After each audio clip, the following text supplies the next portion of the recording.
Now, the Islamic police known as Hisbah in northern Nigeria's main cities have constantly seized and destroyed bottles of beer. Some of these drinks are seized from supply vehicles and minority Christian shop owners. Alcohol is banned under Sharia Islamic law in mostly Muslim northern states, although it is consumed in some areas, especially the Sabongeri districts of some northern cities housing mostly Christian ethnic Igbo traders from the southeast. Despite growing religious piety and the adoption of ever more zealous brands of Christianity and Islam, beer turnover in Nigeria is growing faster than its economy's 7% rate. The North is also increasing its consumption. In the light of the various seizures and destructions of bottles of beer in northern Nigeria, a lawsuit has been filed against the Attorney General of Nigeria by Sesugh Akume, public interest litigator and spokesperson for Abundant Nigeria Renewal Party, ANRP. He joins us now from our Abuja studio to throw more light on this. Glad to have you join us, Sesugh. Happy to be here. Good, fantastic. What exactly does the Constitution say about total ban on alcohol or of alcohol in Kaduna by the state governor? My understanding of the Constitution, I've read it from from cover to cover. I've not seen where the Constitution of Nigeria forbids the consumption or the dealing in or transportation or anything about alcohol. I've not seen that. I don't even know any federal law that forbids alcohol. I also am aware that the Constitution is the supreme law of the country.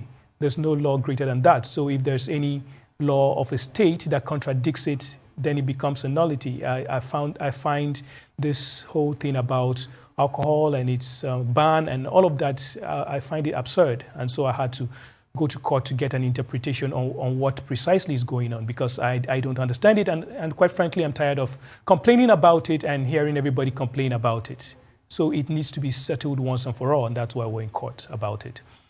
Okay, well, pardon my ignorance, but some would say that we are aware that Sharia law exists in certain parts of the country and is accepted as a means of legislating or at least overseeing the activities of that state. And I look at an article from 2019 where Sheikh Harun posited that the action was in line with Section 401 of the 2013 Sharia law in Kano when they confiscated several crates of alcohol. And again, more recently, I think, in February, the local government commandant, Malam Bello Musa Kazauri, also said something similar. He said that not only was the Sharia law supporting them, but also they had, I think they had the backing of a court order as well. So on what basis will you then come to challenge this? Because it seems to be resting on some legal, assurance. First and foremost, there are so many laws in Nigeria that are wrong laws.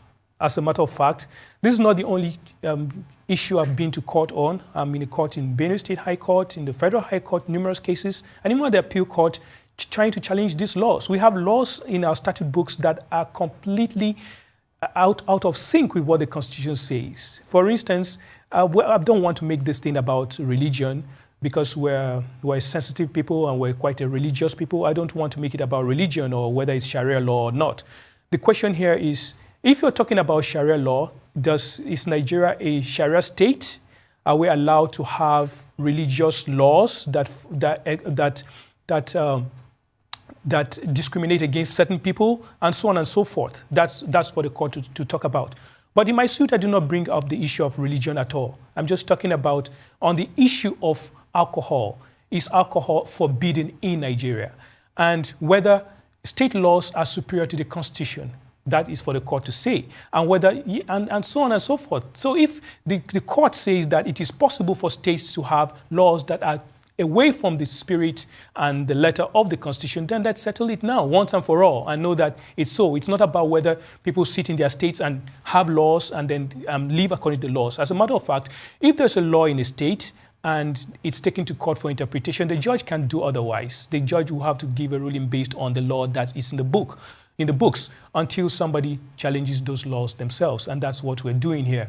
I seek the court to make me understand whether it is possible for a state to have laws that are superior to the Constitution. If that's so, then let's rest it. Let's settle that. It's possible to have such laws. But for now, I do not think so. And that's why I think that the courts need to help us interpret that. There are also other dimensions to the lawsuit. The other dimension to it is, for instance, these states that destroy alcoholic beverages, destroy the bottles and waste the contents. I want to know if it is economic sabotage or not, because the beverage industry raises a lot of money for Nigeria. In the first quarter of last year alone, it raised more than 14 billion naira for the country. That was the profit it gave the country, 14 billion naira in one quarter alone. That was last year, when there was early last year. It's even more than the year before then. It's number 4 in the non-oil sector after professional services, other manufacturing and commerce. So if it's raising you so many billions of naira and somebody's destroying it, is it economic sabotage or not? I simply want the court to tell me, because I've also looked at the laws of the country and I did not see where economic sabotage is defined. Economic sabotage is only spoken about when you're talking about oil, about transporting oil, about preventing its movement, about doing all of that. The same things that is done to alcohol is what they're talking about with regard to oil. The law states it, but there's no law on what defines what economic sabotage is. I want the court to define what economic sabotage is. Is this economic sabotage? How can something be raising money from you and you're wasting it? The other side of it also, again, is that people collect VAT from this same thing they're destroying. How is it that you don't like the goose, but you like its eggs? It sounds contradictory to me. I want the court to say whether it's contradictory or not, and to lay those issues to rest once and for all, so that we don't keep going back and forth. We have people doing that. Another part of the suit also is it compulsory to receive money from VAT from alcohol? Because I'm aware that such monies are sent to all the 36 states and the federal capital. It's sent to all 774 local government areas. Now, if somebody doesn't want money from alcohol, is it compulsory? I think not. I think it is compulsory for the states to send, for the federal government to send monies from the consolidated federal account to states and local governments, VAT from that source, but it is not compulsory for them to hold it. So if they don't want, let them not, they can receive the money but give it out so that they don't use it. But using money that you're destroying the source seems contradictory to me. As a matter of fact, I think it's hypocritical. Indeed, and some have even questioned the economic sense behind it, Sesugh.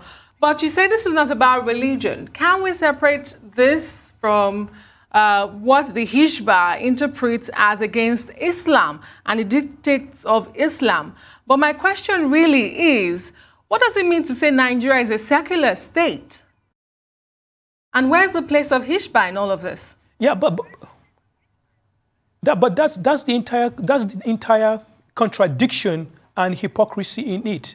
They're called Hizbah police, but the Constitution of Nigeria recognizes only one police, and that is the Nigeria Police Force. How do we have a Hizbah police?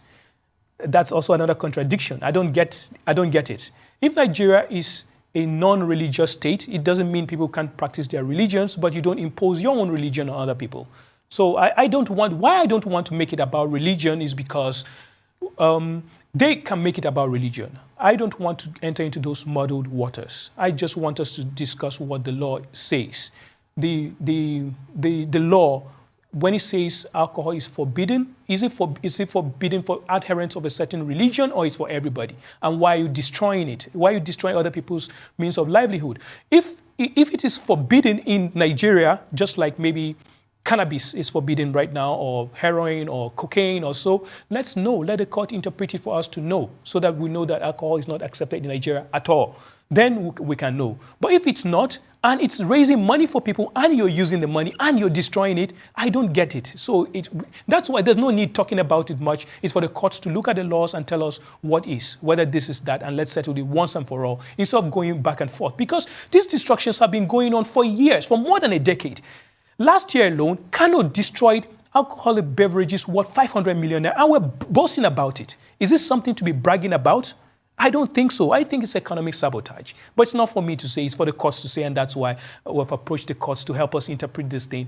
Such waste is simply not tolerable at all. It should not be tolerable. For the courts to interpret it. I was going to say, actually, Sesugh, I know you've been trying to avoid getting the religious aspect into it, but I don't think you're going to avoid stirring the hornet's nest. So let me just help you with that. I think to deal with the Constitution, my colleague was asking, where is it written in the Constitution? And he said, you don't know where it's written that people are permitted to ban alcohol. I've not seen it. But then on the other side, on the flip side, could you show us where even the spirit of the Constitution dictates that states cannot uphold certain laws that they feel to be for the benefit of the people of their state? And I just want to throw in this, recently we had issues to do with minimum wage. And we're being told that in the spirit of a federation, the states should be allowed to determine what minimum wage they can set for their state. So is that not on the same axis of what we're talking about here? No, I don't think so. These are two different things. The Constitution says, that's in Section 1, subsection 3, that the Constitution is the supreme law of the land, and any other law is subject to it. Therefore, any law that is contradictory to it becomes null and void. That's Section 1, subsection 3. Anybody can check that out. The Constitution does not forbid the consumption of alcohol. No Nigerian law forbids it. That's why you can trade in it anywhere else. Now, if a state deems it to be illegal, that is why I want the courts to tell us, because that's the job of the courts, to interpret the laws. If there's a law that says X, Y, Z, and you now have a law that is facing a different direction entirely, then the court should tell us whether that law still holds when you weigh it with the spirit and letter of the Constitution. It's that simple. It's not anything contradictory or so. I don't think it is so. But to the issue of the minimum wage, I find it distasteful that we're even having to argue this. The issue is called a minimum wage. The law, the federal law, does not say that you have to go above this or don't just go lower than this. I think it's the job of the federal government to set such directions for us to. Don't just go lower than this. Why is that a difficult thing? I think it's 30,000 naira now. Why is it a difficult thing to say that don't just go below that? Because it's something they can do. If they want to do it, they just don't want to do it. Because much of the money is wasted. We don't even want to go into that now, how they are unaccountable for the monies they get, how they waste it, and how they're used for frivolous projects and white elephant projects, and they don't just want to do the proper thing. So why are they arguing about that in a federation? I don't think that should arise now. Yeah. Let me have you just tackle this, just briefly, before we'll let you go. The Chief Press Secretary to the Deputy Governor, Hassan Musa Fage, is quoting the Governor, Ganduje, as saying that the Hisbah Board was established with the aim of preventing evil social acts in the society. My question is, doesn't this go against human rights, just to be clear? I think it is a violation of it. I also think it is, by the way, the other side of it is, I even think it's barbaric that you find somebody with content that you think is not right, and then you destroy it. I think the court should give orders. There should be a procedure for doing it. And I also think this thing is done for theater. I don't think it's done with any genuine interest. But by and large, that's what the court would tell us. Whether it makes any sense that for something you're benefiting from, you destroy it and then you turn back and collect money from it. The court will tell us whether it's contradictory or not, whether the law, whether it's a religious law or so, whether it contradicts the Constitution of the Federal Republic of Nigeria, which one supersedes what, the courts will tell us where it goes. But I think it is time for us to have this discussion once and for all and settle it. Let's not keep going back and forth and back, and then every governor that wants to be populist goes and destroys alcoholic beverages, and then they take it to the media, and then we hope the to be doing something right. I don't think that's proper. Thank you so much for being on the program.